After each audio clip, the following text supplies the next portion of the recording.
أعوذ بالله من الشيطان اللعين الرجيم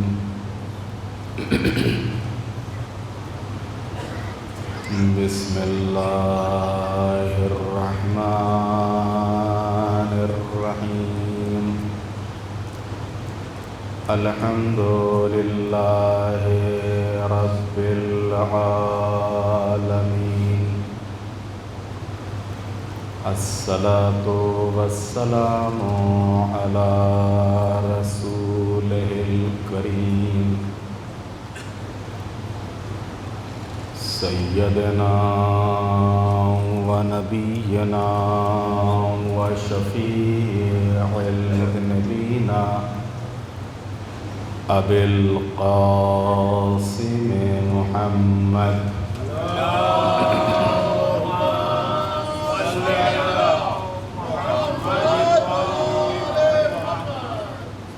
وآله الطيبين الطاهرين المعصومين المظلومين ولعنة الله على أعدائهم أجمعين من يومنا هذا إلى قيام يوم الدين رب اشرح لي صدري ويسر لي أمري واحلل عقدة من لساني يفقه قولي أما بعد فقد قال الله الحكيم في القرآن الكريم بسم الله الرحمن الرحيم يريدون ليطفئوا نور الله بأفواههم والله يتم نوره ولو كره الكافرون صلوات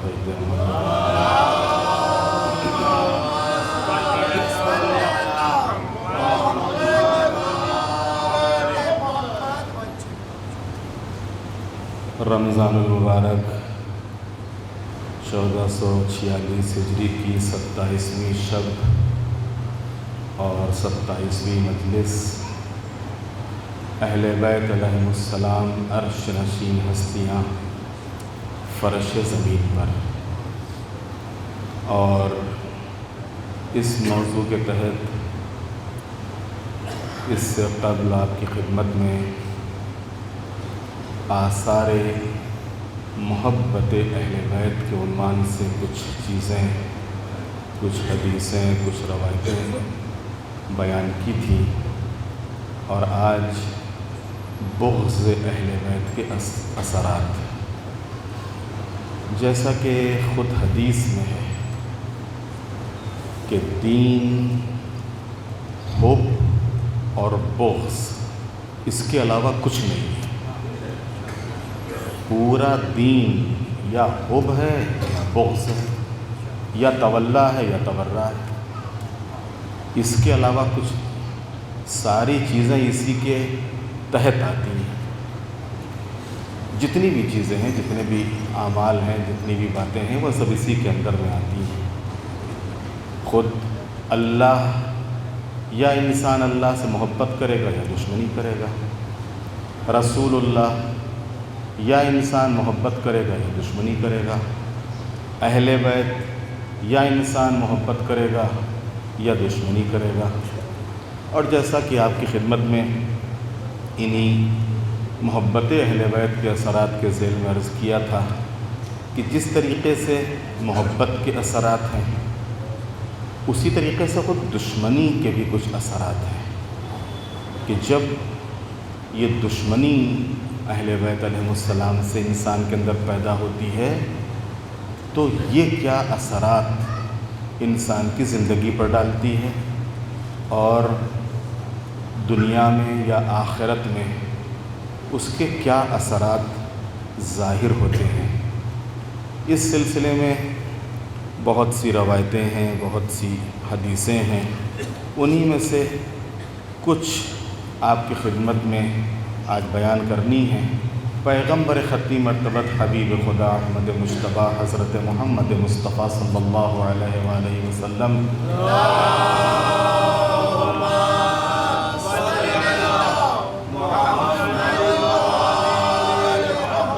نے فرمایا کہ اگر کوئی بندہ صفا اور مروہ کے درمیان 1000 سال عبادت الہی کرے اور اس کے بعد پھر 1000 سال دوبارہ اور پھر 1000 سال تیسری مرتبہ اور ہم اہل بیت کی محبت حاصل نہ کر سکے تو پروردگار عالم اسے منہ کے بل جہنم میں ڈال دے گا۔ جیسا کہ ارشاد ہوتا ہے کہ میں تم سے محبت اقربا کے علاوہ اور کوئی سوال نہیں کرتا، تو ظاہر سی بات ہے کہ جب اجر ہی ادا نہیں کیا تو پھر باقی دوسرے اعمال کا ثواب کہاں سے حاصل ہوگا؟ تو معلوم یہ ہوا کہ جہاں ایک طرف محبت اور اس کے اثرات ہیں، وہیں دوسری طرف خود دشمنی۔ اسی طریقے سے امیر المومنین علی ابن ابی طالب علیہ السلام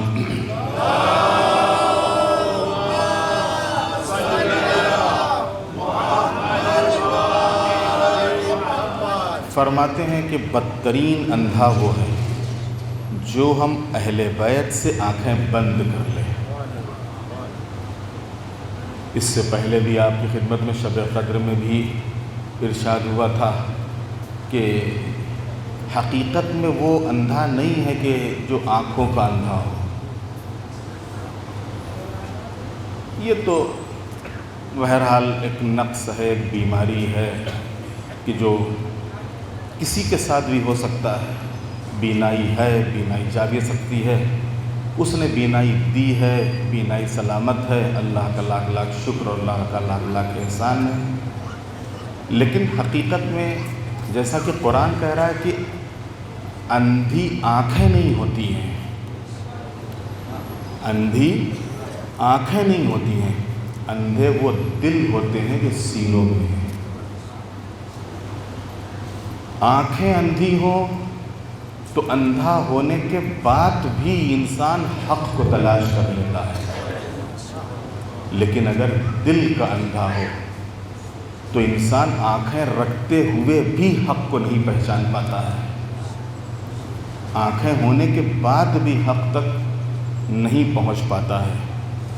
اور اس سلسلے میں آپ کو بہت سے واقعات تاریخ میں مل جائیں گے کہ جہاں کے اوپر بظاہر نابینا ہیں، آنکھوں سے دکھائی نہیں دیتا ہے، لیکن امام کو دیکھ رہے ہیں، امام کو پہچان رہے ہیں، حق کی ان کو معرفت ہے اور حق تک پہنچ رہے ہیں۔ تو یہ جو محبتیں، یہ جو دشمنی یہ اہل بیت ہے، بغض اہل بیت، اس کے جو اثرات ہیں ان میں سے پہلا جو اثر ہے اس بغض اہل بیت کا وہ ہے ناراضگی پروردگار۔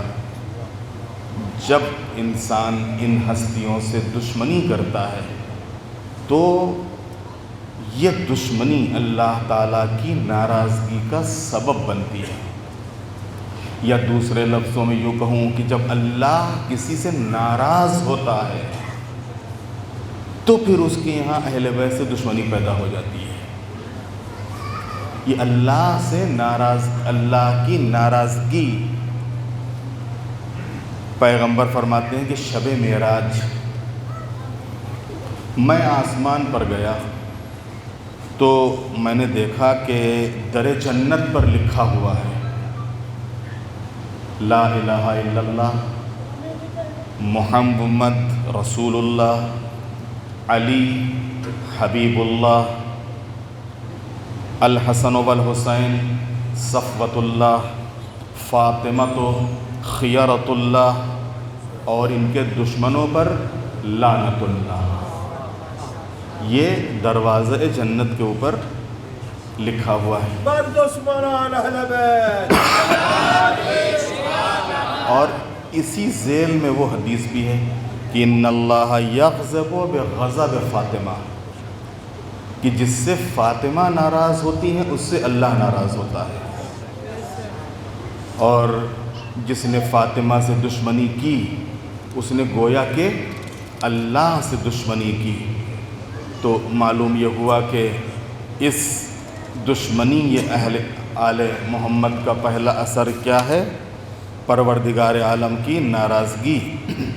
پیغمبر فرماتے ہیں کہ آگاہ ہو جاؤ کہ جو آل محمد سے نفرت کرے گا وہ روز قیامت اس طرح محشور ہوگا کہ اس کی پیشانی پر لکھا ہوگا کہ یہ رحمت الہی سے مایوس ہے، یہ رحمت الہی سے مایوس ہے۔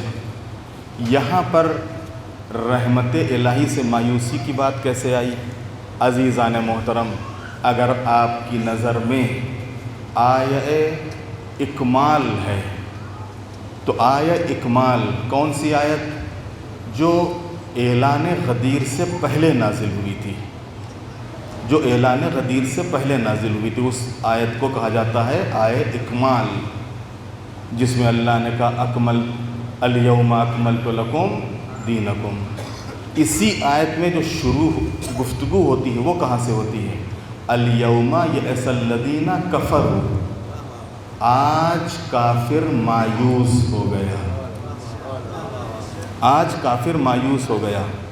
یہ جو غدیر میں اعلان امیر المؤمنین، اعلان ولایت امیر المؤمنین کے بعد مایوس ہوئے تھے، تو یہ مایوسی دنیا تک نہیں ہے، آخرت میں بھی ان کی پیشانیوں پر لکھا ہوگا کہ یہ رحمت الہی سے مایوس ہے۔ رحمت الہی سے مایوس ہے کیا مطلب؟ یعنی یہ ولایت علی کا قائل نہیں ہے۔ ایک صلوات بھیج دیں محمد والے محمد۔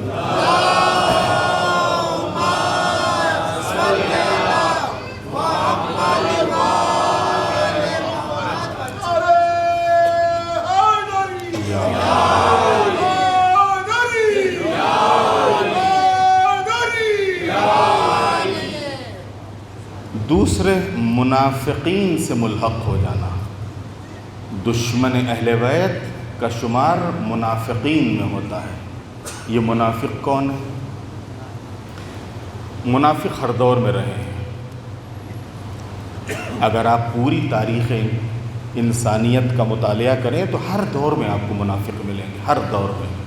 خود رسول اللہ کے دور میں باقاعدہ ان کو پہچانا گیا، ان کو جانا گیا، اور انہی کے لیے قرآن مجید میں پورا سورہ منافقون، اس کے علاوہ خود سورہ بقرہ میں ختم اللہ علی قلوبہم وعلی سمعہم وعلی ابصارہم، ان کے دلوں کے اوپر تالے لگ گئے ہیں، ان کے دلوں کے اوپر مہر لگ گئی ہے، نہ یہ سنتے ہیں، نہ سمجھتے ہیں، نہ دیکھتے ہیں۔ یہ جب رسول اللہ آپ کی خدمت میں آتے ہیں، یہ صاحبان ایمان کی خدمت میں آتے ہیں تو ان جیسی گفتگو کرتے ہیں، اور جب یہ اپنے لوگوں کے درمیان میں جاتے ہیں تو کہتے ہیں کہ ہم تو ان کا مذاق اڑا رہے تھے، ہم تو ایسے ہی گئے تھے ان کے یہاں۔ یعنی جب پیغمبر کی خدمت میں آتے تھے تو کچھ، اور جب اپنے نظریے اور اپنے وچار کے لوگوں کے درمیان میں پہنچتے تھے تو کچھ۔ ایسے لوگوں کو کہا جاتا ہے منافق۔ تو جو بھی دشمن اہل بیت ہے اس کا شمار بھی انہی لوگوں میں ہوگا، کس میں؟ منافقین میں۔ کیونکہ منافق کے یہاں دو رنگا پنا، یعنی ظاہر میں کچھ ہونا اور باطن میں کچھ ہونا۔ اگر آپ اس ناسبی سے بھی سوال کریں، اس دشمن اہل بیت سے بھی سوال کریں، اور اس کے سامنے پیغمبر ختمی مرتبت اور اہل بیت عصمت و طہارت علیہم السلام کا ذکر کریں تو وہ بھی کہے گا کہ ہاں ہاں کیوں نہیں، پیغمبر ختمی مرتبت کی یہ قربانیاں ہیں، اور وہ اسلام لائے، اور وہ قرآن لائے، اور وہ شریعت لائے، اور اہل بیت پیغمبر کی یہ قربانیاں ہیں۔ لیکن جب وہ اپنے درمیان میں پہنچتے ہیں تو پھر اب ویسی گفتگو اور ویسا کلام کرنے لگتے ہیں اور ویسی بات کرنے لگتے ہیں۔ عزیزان محترم، یہ کس بنیاد پہ ہوتا ہے؟ یہ اس دشمنی کی بنیاد پر ہوتا ہے کہ جو ان کے دلوں کے اندر ہے۔ لہٰذا ایسے افراد کا شمار خود منافقین میں ہوتا ہے۔ پیغمبر فرماتے ہیں کہ جو ہم اہل بیت سے نفرت کرے گا وہ منافق ہوگا، منافق۔ اسی طریقے سے ایک دوسری حدیث میں پیغمبر نے فرمایا، قسم ہے اس ذات کی جس کے قبضے میں میری جان ہے، انسان کی روح اس وقت تک اس کے جسم سے جدا نہیں ہوتی جب تک جنت یا جہنم کے زقوم کا مزہ نہ چکھ لے۔ یا تو جنتی نعمتوں میں سے کسی ایک نعمت کا مزہ چکھ لیتا ہے، اور یا پھر جہنم کا جو عذاب اور جہنم کی جو غذائیں ہیں اس کا مزہ وہ چکھ لیتا ہے، اور ملک الموت کے ساتھ مجھے، علی، فاطمہ، حسن اور حسین کو نہ دیکھے۔ اس کے بعد اگر ہمارا محب ہے تو ہم ملک الموت سے کہتے ہیں کہ ذرا سا نرمی سے کام لو، کہ یہ مجھ سے ہے اور ہمارے اہل بیت سے محبت کرتا ہے، اور اگر ہمارا اور ہمارے اہل بیت کا دشمن تھا تو یاد رکھو ہمارا دوست مومن کے علاوہ اور ہمارا دشمن منافق اور بدبخت کے علاوہ کوئی اور نہیں ہو سکتا۔ ایک صلوات بھیج دے محمد والے محمد۔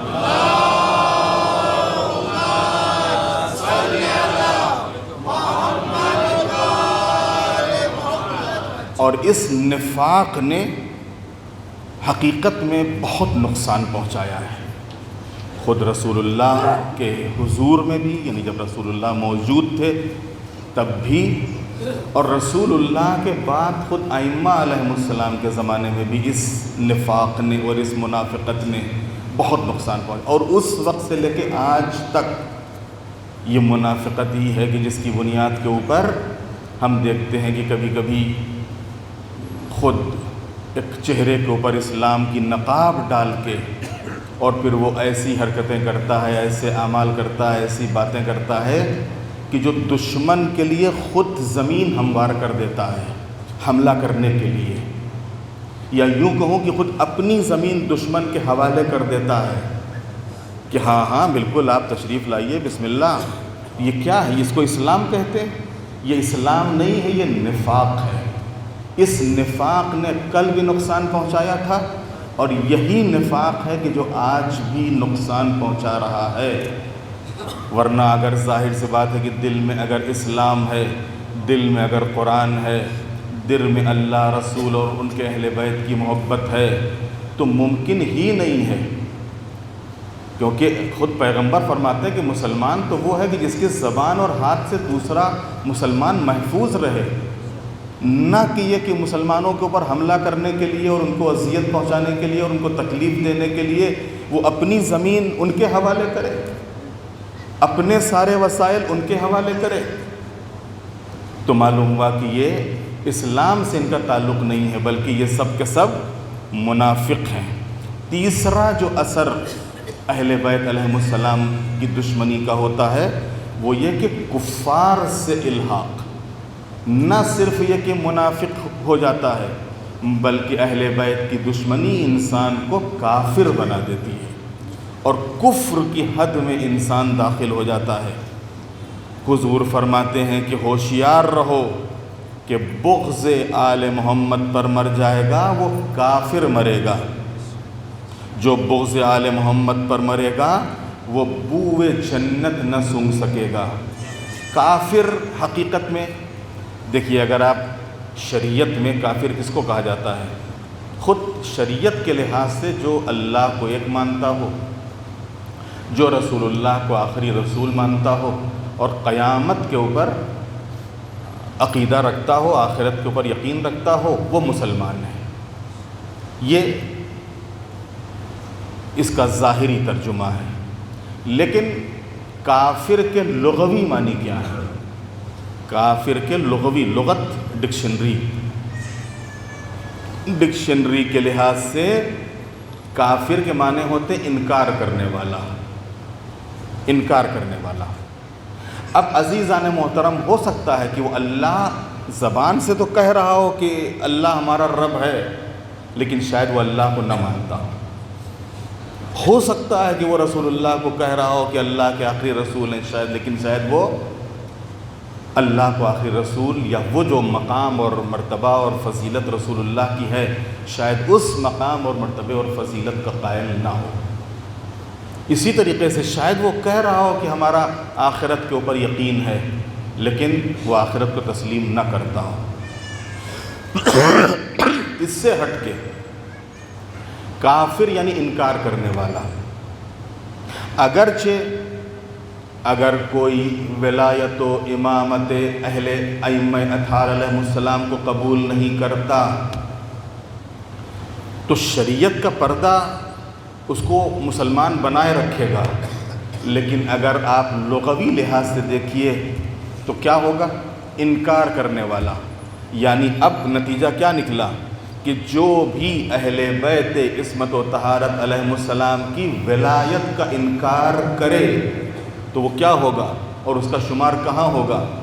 تو معلوم یہ ہوا کہ پیغمبر فرماتے ہیں کہ جو بھی اہل بیت کی دشمنی پر دنیا سے جائے گا تو وہ کافر دنیا سے اٹھے گا، اور نہ صرف کافر بلکہ یہود و نصارہ میں اس کا شمار ہوگا۔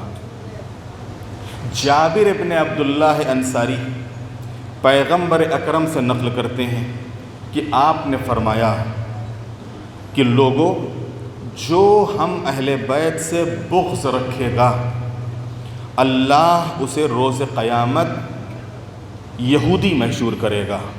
میں نے عرض کی حضور چاہے نماز اور روزہ کیوں نہ کرتا ہو؟ تو آپ نے فرمایا کہ نماز اور روزے کا چاہے پابند ہو اور اپنے کو مسلمان ہی کیوں نہ تصور کرتا ہو، تب بھی اگر اہل بیت کی دشمنی پر دنیا سے اٹھا ہے تو اس کی موت یہود و نصارہ والی موت ہوگی۔ اور ظاہر سی بات ہے کہ جب وہ کافر دنیا سے جا رہا ہے، یہود و نصارہ کی موت مر رہا ہے، تو یہ پانچواں اثر ہے۔ وہ کیا ہے؟ روز قیامت پیغمبر کے دیدار سے محرومی۔ کافر رسول اللہ کا دیدار نہیں کرے گا، یہودی رسول اللہ کا دیدار نہیں کرے گا، نصرانی رسول اللہ کا دیدار نہیں کرے گا۔ رسول اللہ کا دیدار کون کرے گا؟ جو مومن ہو، جس نے جو پیغمبر ختمی مرتبت اور آپ کے اہل بیت عصمت و طہارت علیہ السلام کا وفادار رہا ہو، وہ آخرت کے دن پیغمبر کا دیدار کرے گا۔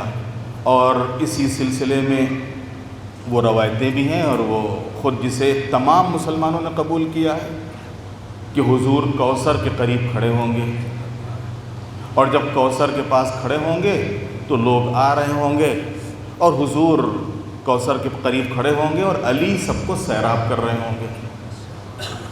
علی ساقی کوثر ہے، حضور کوثر کے پاس کھڑے ہو رہے ہوں گے، وہ بتا رہے ہوں گے کہ یہ میرا ہے، یہ دوسرا ہے، یہ میرا ہے، یہ دوسرا ہے، یہ میرا ہے، یہ غیر ہے۔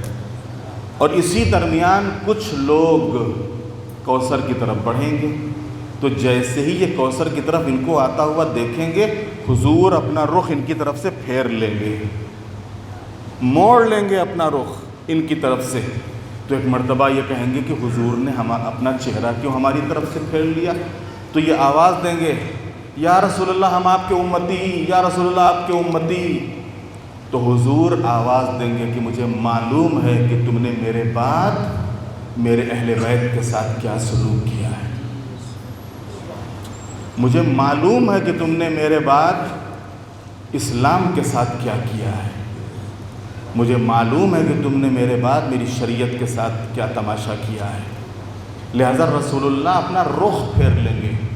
تو معلوم یہ ہوا کہ جو دشمن اہل بیت ہے وہ منافق بھی ہے، کافر بھی ہے، یہودی بھی ہے، نصرانی بھی ہے، وہیں ساتھ ہی ساتھ رسول اللہ کے دیدار اور رسول اللہ کی زیارت سے محروم بھی ہے، رسول اللہ کی زیارت سے محروم بھی ہے۔ اور اب یہاں پر ایک جملہ کہنے کا دل چاہتا ہے کہ شاید دنیا میں بھی ان سے اسی لیے یہ توفیق سلب ہو گئی ہے، کیونکہ تمہارے اندر اسلام نہیں ہے، کیونکہ تمہارے اندر ہمارے اہل بیت کی محبت نہیں ہے، تو آخرت میں تو تم ہمارا دیدار کر ہی نہیں پاؤ گے، دنیا میں بھی تم کو ہم نصیب نہیں ہونے دیں گے، دنیا میں بھی ہم نصیب نہیں ہونے دیں گے۔ ورنہ واقعاً جو مومن ہے وہ تو جب قبر رسول کے قریب جاتا ہے تو وہ تو مومن کے تو دل میں ہوتے ہیں، مومن کا تو دل ہوتا ہے حقیقت میں، اور مومن تو خود تصور کرتا ہے کہ رسول اللہ یہاں پر ہیں، اور لہٰذا وہ رسول اللہ کا وہاں پر تصور کر کے وہ کہتا ہے السلام علیکم یا رسول اللہ۔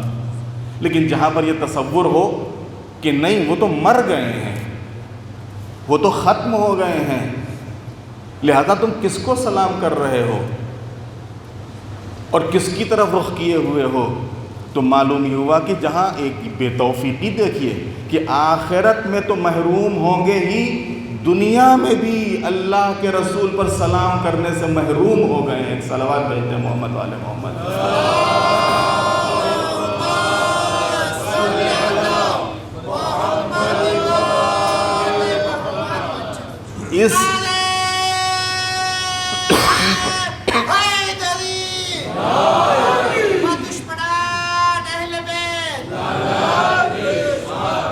اس اہل بیت علیہ السلام سے دشمنی کا ایک اور اثر قیامت کے دن مجزوم ہونا، جزام کا مرض ہوگا۔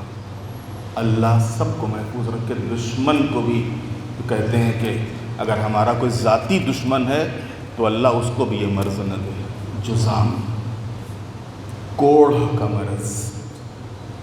اس مرض میں اہل بیت کا دشمن قیامت کے دن اٹھایا جائے گا۔ قیامت کے دن اس مرض میں پیغمبر فرماتے ہیں کہ جو بھی ہم اہل بیت سے بغض رکھے گا، خدا قیامت کے دن اسے مجزوم اٹھائے گا، یعنی اس مرض میں، اس حال میں اٹھے گا کہ اس کے ہاتھ، اس کے پیر، اس کے جسم سے بدبو آ رہی ہوگی، اور اہل محشر اس کی بدبو سے اپنے منہ کے اوپر اور اپنی ناک کے اوپر ہاتھ رکھ لیں گے۔ وہیں ایک اور اثر اس دشمنی اہل بیت کا ہے، اور وہ ہے شفاعت سے محرومی۔ قیامت کے دن شفاعت سے محروم رہے گا وہ، نہ رسول اللہ شفاعت کریں گے، نہ اہل بیت شفاعت کریں گے، نہ مومنین میں سے کوئی شفاعت کر سکے گا ان کی۔ کن کی؟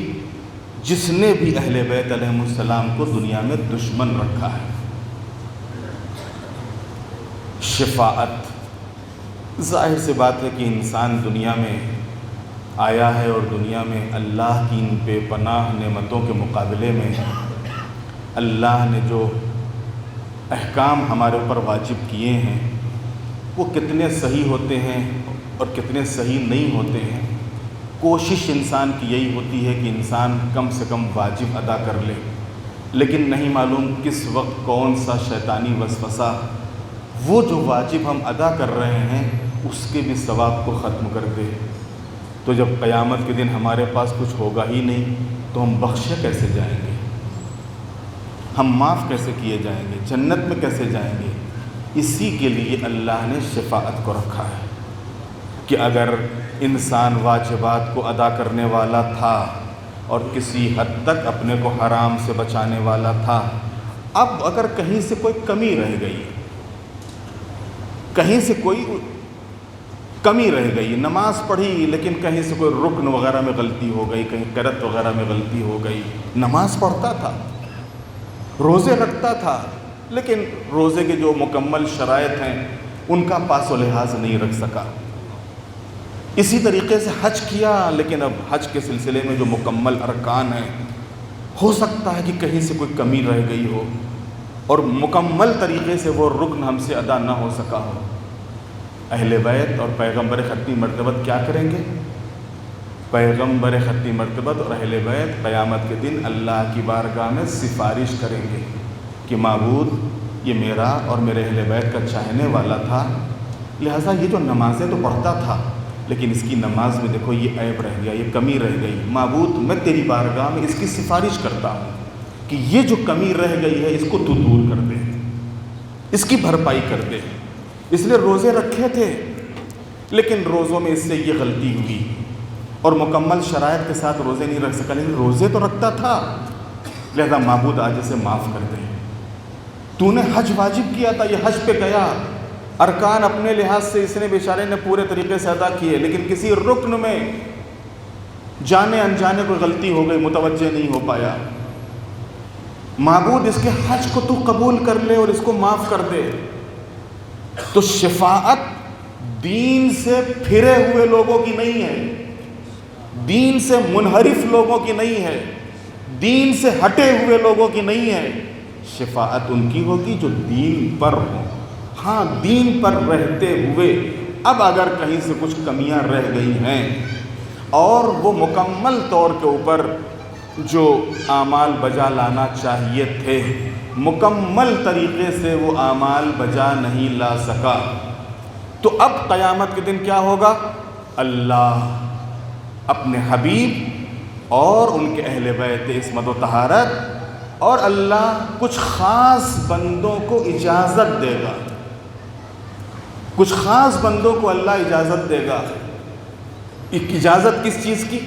حق شفاعت. حق شفاعت دے گا کہ آپ شفاعت کرو. پیغمبر ختمی مرتبت کو حق حاصل ہوگا کہ وہ شفاعت کریں. اہل بیت عصمت و طہارت کو حق حاصل ہوگا کہ وہ شفاعت کریں. یہاں تک کہ فقہا اور علماء، اور نہ صرف فقہا علماء اور شہداء و صدیقین و صالحین بلکہ مومنین میں سے بھی بعض کو حق شفاعت حاصل ہوگا کہ تم چاہو تو اپنے ساتھ دوسروں کو لے جا سکتے ہو، لیکن جب یہ لے جائے گا اپنے ساتھ تو اس موقع کے اوپر اگر ان بچوں کے والی یہاں پر موجود ہوں تو ان سے گزارش ہے کہ اپنے پاس بٹھا لیں ان کو، اور یا تو پھر ان کو ان کے گھر بھیج دیں تاکہ مجلس ڈسٹرب نہ ہو. ایک صلوات بھیج دیں محمد والے محمد.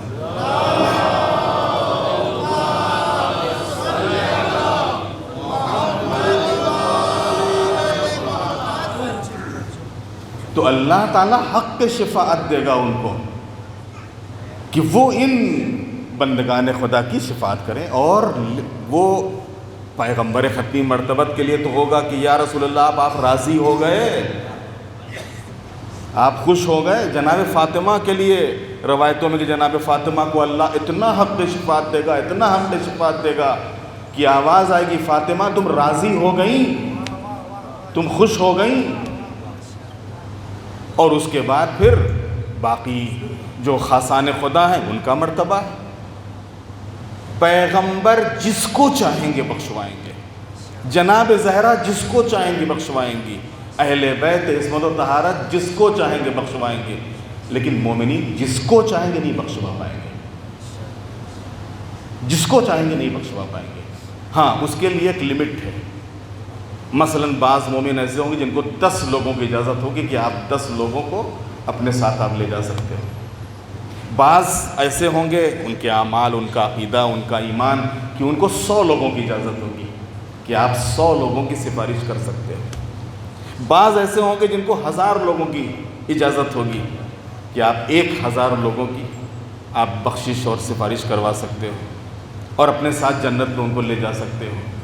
تو عزیزان محترم جو دشمن اہل بیت ہوگا، پیغمبر فرماتے ہیں کہ اگر تمام انبیاء بھی مل کے بھی اس کی سفارش کرنا چاہیں تو سفارش کریں گے نہیں، اور اگر سفارش کریں بھی تو اللہ قبول نہیں کرے گا. ایک صلوات بھیجتے ہیں محمد والے محمد.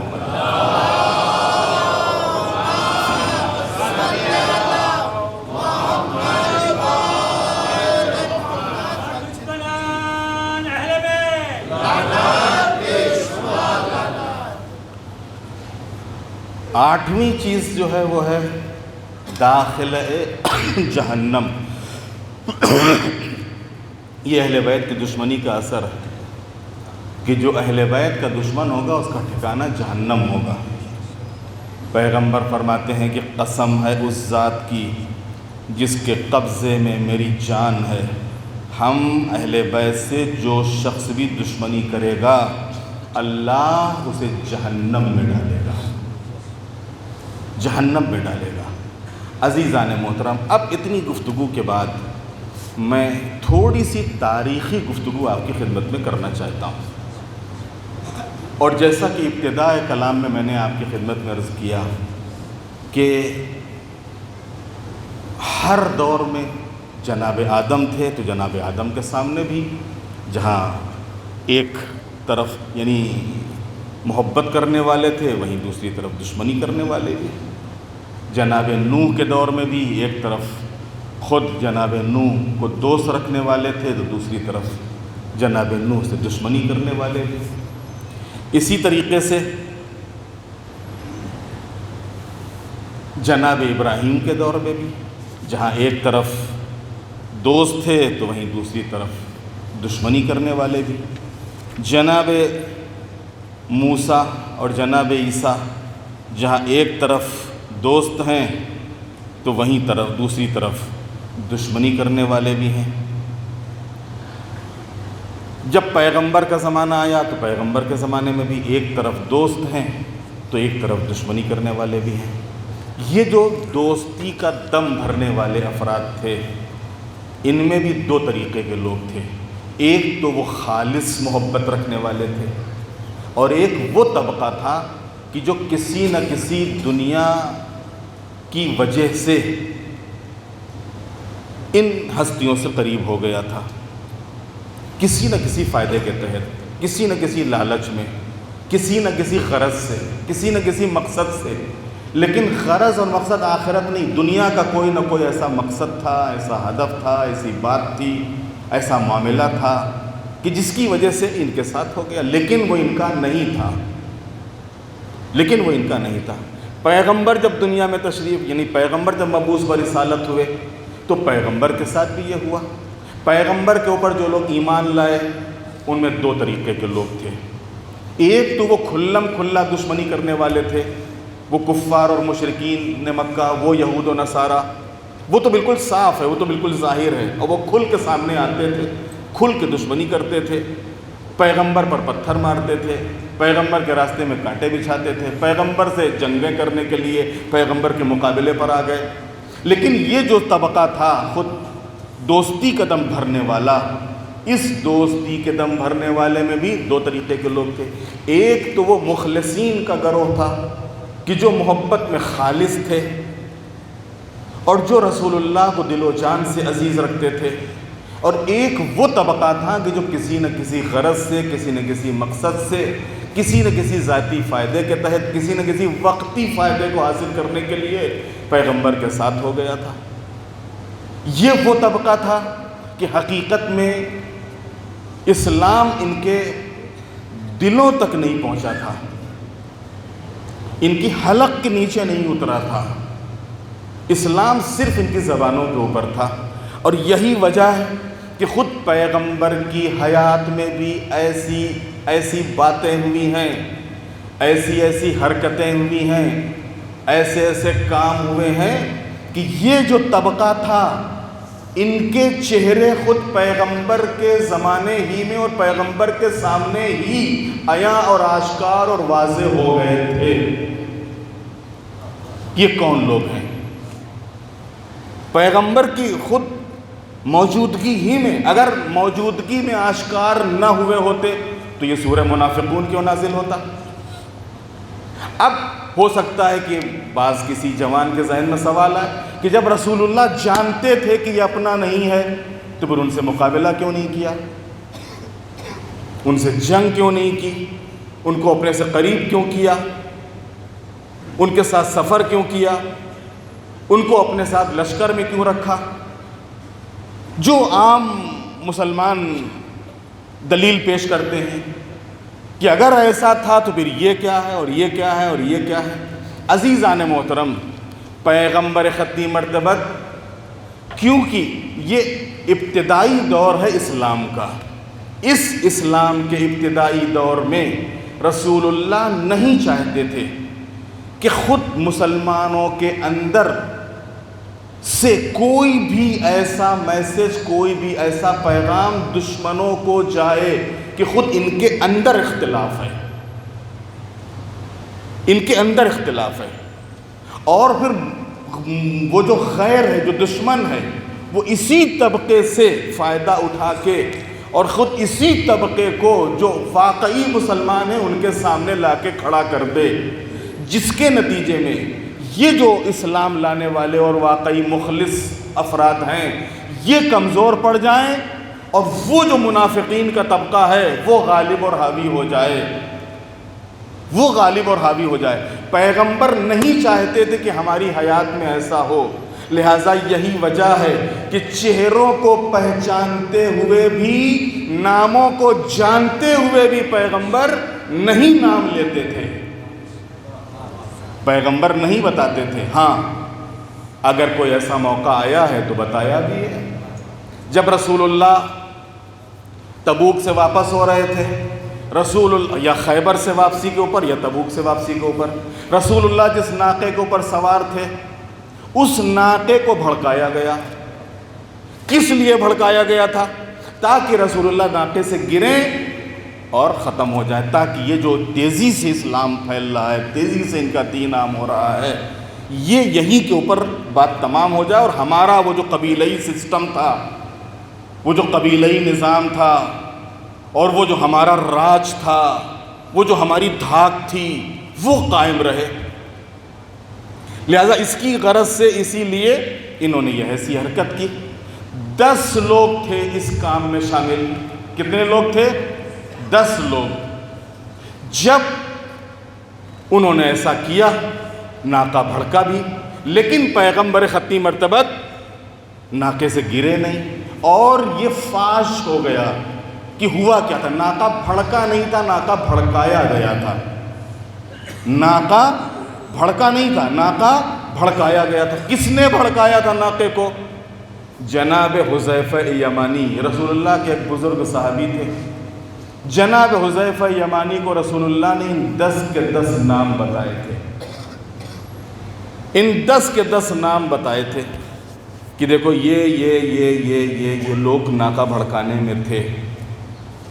اب ان 10 لوگوں میں سے بعض ایسے تھے کہ جو آج بہرحال یوں کہا جائے کہ عالم اسلام ان کی عزت اور ان کا احترام کرتا ہے، لیکن تاریخ کو جھٹلا نہیں سکتے۔ تاریخ میں موجود ہے کہ انہی 10 میں سے ایک صاحب جناب حذیفہ یمانی کے سامنے آتے تھے اور اکیلے میں جا کے کہتے تھے کہ وہ رسول اللہ نے جو آپ کو نام بتائے ہیں کہیں اس میں میرا نام تو نہیں ہے؟ وہ جو حضور نے نام بتائے ہیں کہیں اس میں میرا نام تو نہیں ہے؟ اب ظاہر سی بات ہے کہ ہمارے یہاں ایک کہاوت ہے کہ چور کی داڑھی میں تنکا ہے، تو اگر آپ کی غلطی تھی نہیں، آپ تھے نہیں، تو آپ کو ڈر کاہے کا ہے؟ اور آپ کیوں بار بار آپ پوچھ رہے ہو کہ میرا نام تھا کہ نہیں، میرا نام ہے کہ نہیں؟ یہ خود بتانا، یہ خود بار بار پوچھنا بتا رہا ہے کہ یہ تھے۔ ایک صلوات بھیج دے محمد والے محمد۔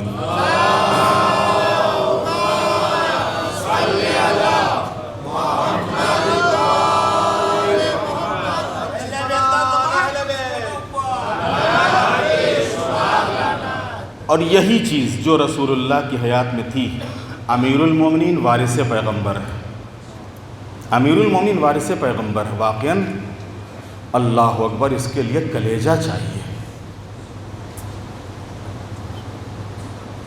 اس کے لیے دل چاہیے، اس کے لیے ہمت اور حوصلہ چاہیے کہ پیغمبر کے انتقال کے بعد یہ دشمنی بالکل سامنے آ گئی، واضح ہو گئی۔ جو پیغمبر کے زمانے میں چھپی ہوئی تھی، دبی ہوئی تھی، یہ دشمنی بالکل سامنے آ گئی اور ظاہر ہو گئی، اور جس کے نتیجے میں پیغمبر کے بتائے ہوئے، سمجھائے ہوئے، دکھائے ہوئے راستے سے ہٹ کے مسلمانوں نے الگ ایک راستہ چن لیا، الگ ایک راستہ معین کر لیا۔ اس کے باوجود امیر المومنین نے تلوار نہیں اٹھائی۔ تلوار کیوں نہیں اٹھائی؟ کیونکہ امیر المومنین ہے، وارث پیغمبر۔ امیر المومنین جانتے تھے کہ اس وقت جن حالات میں مسلمان اور جن حالات میں اسلام ہے، اگر تلوار اٹھائیں گے تو خود اسلام اندر سے کمزور ہوگا، مسلمان اندر سے کمزور ہوگا، جس کا فائدہ وہ جو باہر بیٹھا ہوا دشمن ہے اس وقت روم اور ایران یہ سب بڑی بڑی حکومتیں تھیں، اس وقت کے سپر پاور کہے جاتے تھے، اس وقت کے سپر پاور تھے، اور جن کو حضور نے خط لکھے تھے، اسلام کی دعوت دی تھی، اور انہوں نے اسلام کی دعوت قبول کرنے کے بجائے باقاعدہ پورا لشکر بھیجا تھا لشکر اسلام سے جنگ کرنے کے لیے۔ حضور کے انتقال کے بعد یہ سب تلاش میں تھے، یہ بڑی بڑی حکومتیں فکر میں تھیں کہ اتنی تیزی سے یہ جو دین پھیل رہا ہے اس کو کیسے کنٹرول کیا جائے، کیسے قبضہ کیا جائے۔ لہٰذا یہ اسی تلاش میں تھے کہ کوئی ایسا موقع ہاتھ آ جائے کہ جہاں سے اندر سے کچھ کمزوری محسوس ہو اور یہ فوراً ان کے اوپر اٹیک کر دیں، جس کے نتیجے میں یہ دین ختم ہو جائے۔ اسی کو امیر المومنین دیکھ رہے تھے، اسی کو امیر المومنین دیکھ رہے تھے، اور امیر المومنین نے ان سخت حالات میں سب کچھ برداشت کر لیا، لیکن تلوار نہیں اٹھائی، تلوار نہیں اٹھائی امیر المومنین نے۔ ورنہ ظاہر سی بات ہے کہ پھر انہی حالات کے بعد اور انہی تینوں دور تمام ہونے کے بعد جب خود امیر المومنین کا دور آیا ہے تو امیر المومنین نے کوئی کفار و مشرکین اور یہود و نصارہ سے جنگ نہیں کی ہے، تینوں جنگیں جب وقت آیا ہے، جب حالات کا تقاضا ہوا ہے تو انہی افراد سے کی ہیں، چاہے وہ جمل ہو، چاہے وہ صفین ہو، چاہے نہروان ہو۔ نہ جمل میں کوئی یہود اور نصارہ اور کفار و مشرکین تھے، نہ صفین اور نہروان میں کوئی کفار اور مشرکین اور یہود و نصارہ تھے۔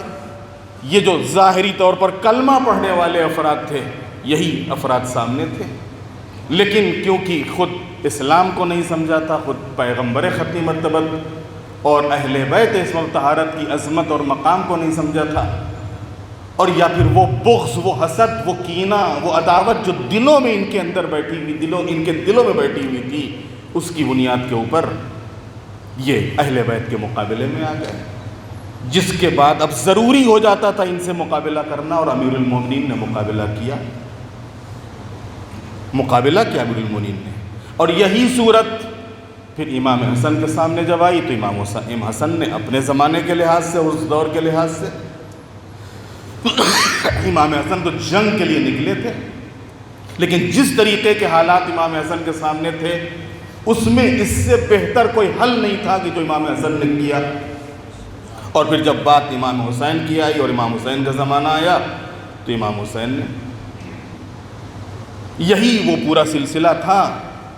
ایک طرف وہ سلسلہ ہے کہ جو غدیری سلسلہ ہے، اور ایک طرف وہ راستہ ہے کہ جو پیغمبر کے انتقال کے بعد مسلمانوں نے خود بنا لیا اور خود معین کر لیا۔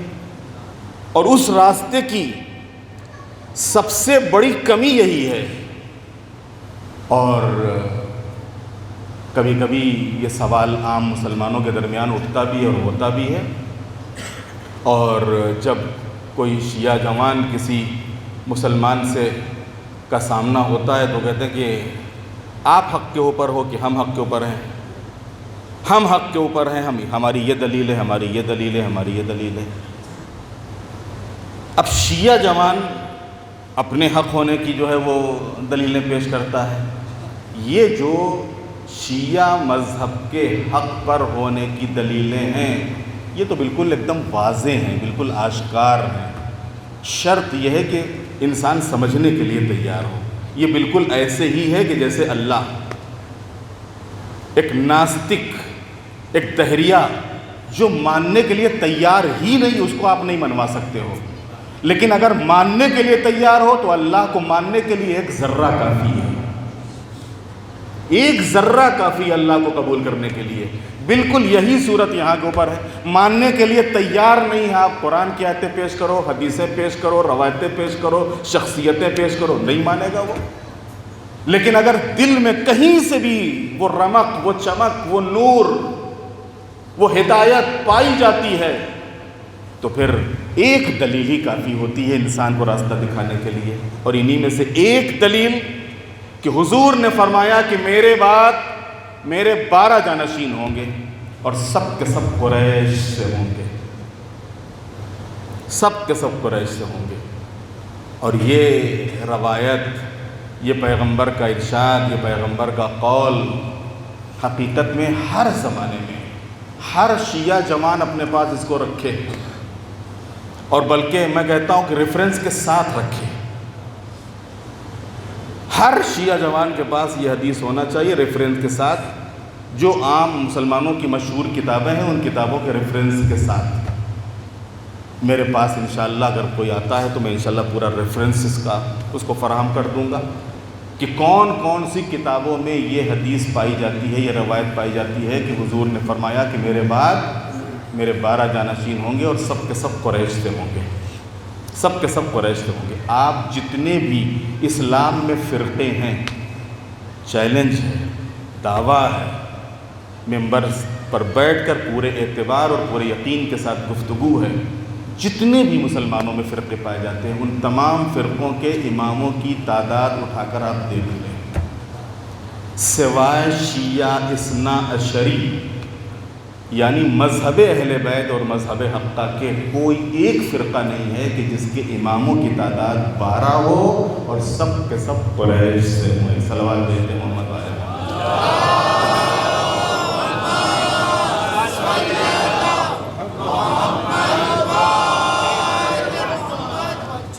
صرف مذہب حقہ، مذہب اہل بیت۔ اب دامن وقت میں گنجائش نہیں کہ اس سے زیادہ ہم اس کی تفصیل آپ کی خدمت میں بیان کریں، ورنہ اسی ذیل میں اور بھی بہت سی باتیں تھیں کہ جن کو بیان کیا جا سکتا تھا، اور ان 12 کو بھی ہم جو مذہب اہل بیت مذہب حقہ مانتے ان کو بھی گناتے، اور ان کے مقابلے میں جنہوں نے ان 12 سے ہٹ کے مانا وہ کہاں تک گئے اس کو بھی گناتے۔ یہ جو 12 کے مقابلے میں اور غدیر کے مقابلے میں جو دوسرا راستہ کھولا گیا، اس راستے کی سب سے بڑی مصیبت کیا ہے؟ اس راستے کی سب سے بڑی مشکل کیا ہے؟ اس راستے کی سب سے بڑی مشکل کا نام ہے یزید۔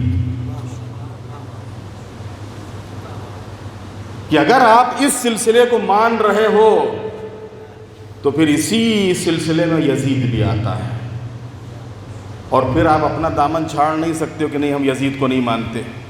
اگر یزید کو نہیں مانتے تو پورے سلسلے کو نہ مانو، اگر سلسلے کو مان رہے ہو تو پھر سلسلے میں تو یزید بھی ہے، اسی سلسلے میں یزید بھی ہے۔ تو عزیزان محترم، یہ جو یزید تک دشمنی پہنچی کہاں سے پہنچی؟ اللہم لعن اولا ظالم ظلم حق محمد و آل محمد وآخر تابع لہو علی ذلک۔ یہ جو بعد والے ہیں انہوں نے تو پیروی کی ہے اس کی، دشمنی کی بنیاد تو کہیں اور رکھی گئی تھی، یہ بعد والوں نے تو اس کی پیروی کی ہے۔ اور یزید بھی انہی کا پیروکار تھا کہ جو اپنے باپ کے نقش قدم پر چلتے چلتے اس حد تک اور اس حالت تک پہنچا تھا کہ جہاں تخت حکومت پر بیٹھتے ہی اس نے امام حسین سے مطالبہ بیعت کر دیا، اور امام نے انکار کیا، اور جس کے نتیجے میں امام نے کہا کہ ہم اپنا سب کچھ قربان کر دینے کے لیے تیار ہیں، لیکن یزید کے ہاتھ پر ہاتھ رکھنے کے لیے تیار نہیں ہے۔ کربلا اسی کا نام ہے، حق اور باطل کی جنگ کا نام کربلا ہے، حق اور باطل کے فیصلے کا نام کربلا ہے۔ کربلا میں امام نے سب کچھ لٹا دیا، سب کچھ قربان کر دیا، اور کربلا میں جس وقت امام کی شہادت ہوئی ہے تو امام کی شہادت کے بعد امام کے اہل حرم کو اسیر کیا گیا، اور اسیر کر کے اور قیدی بنا کے ان کو کربلا سے کوفے کی طرف لایا گیا، اور کوفے سے یہ قافلہ شام کی طرف روانہ ہوا۔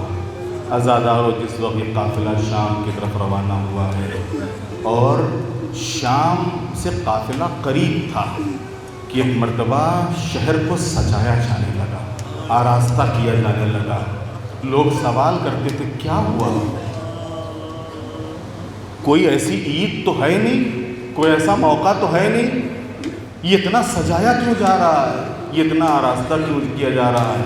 تو ان کو جواب دیا جاتا تھا کہ معاذ اللہ، ایک باغی نے بغاوت کی تھی، ایک خارجی نے خروج کیا تھا، اور اسے قتل کر کے ان کے گھر والوں کو لایا جا رہا ہے قیدی بنا کے۔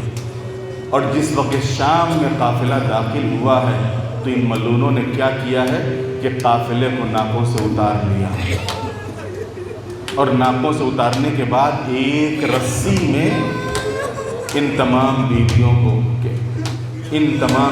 کے ہاتھوں کو باندھ دیا، ایک رسن اور 12 گلے۔ عزاداروں کہتے ہیں آگے آگے نیزوں کے اوپر شہداء کے سر تھے، اس کے پیچھے ہمارا چوتھے امام، اس کے پیچھے یہ ملعون کھینچتے ہوئے اہل حرم کو لے جا رہے تھے۔ جب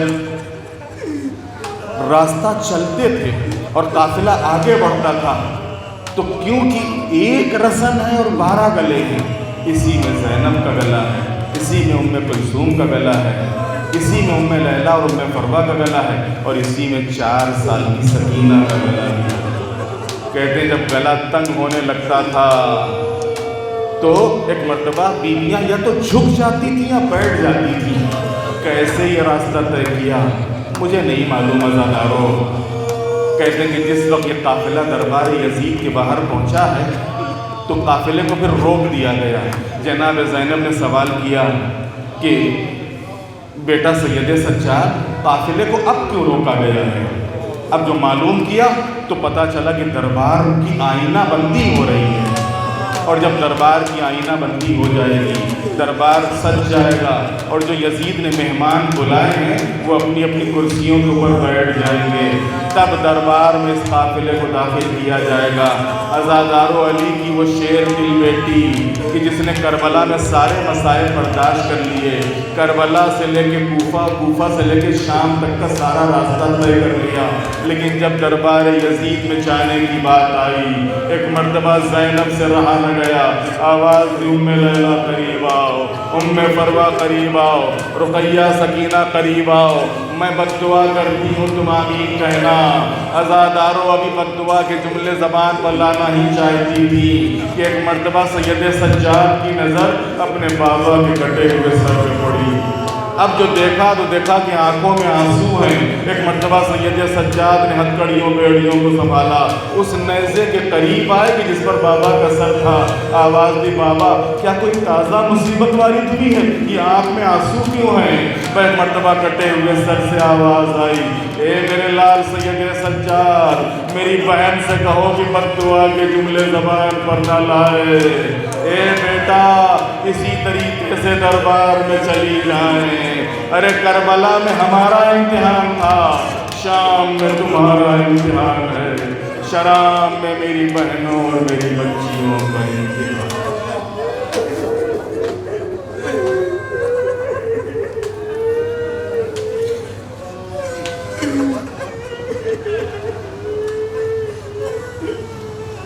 الا لعنۃ اللہ علی القوم الظالمین سیعلم الذین ظلموا ای منقلب ینقلبون۔ بار الہ شب جمعہ ماہ مبارک رمضان کی آخری شبیں ہیں، ہم سب تیرے گنہگار اور خطاکار بندے ہیں، معبود ہم سب کو معاف فرما، ہماری توفیقات میں اضافہ فرما، پرچم اسلام کو سر بلند فرما، پرچم کفر و نفاق کو سر نگو فرما۔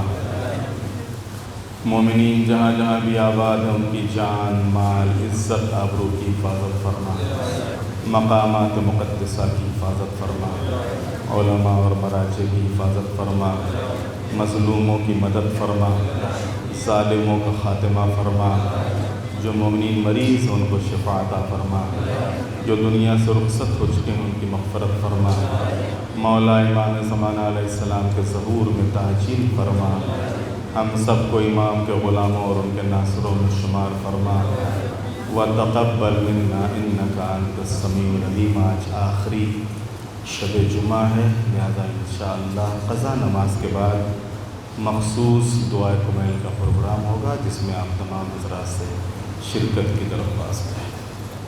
ولی مرحوم رجیہ بھائی بنت حسین علی، مرحوم محسن علی علی محمد بھائی، مرحوم علی محمد بھائی علادین بھائی، مرحومہ منصورہ بہن بنت دوست محمد بھائی، مرحوم عباس علی محمد علی، مرحومہ روشن بانو بنت مگن بھائی، مرحوم محمد علی علادین بھائی،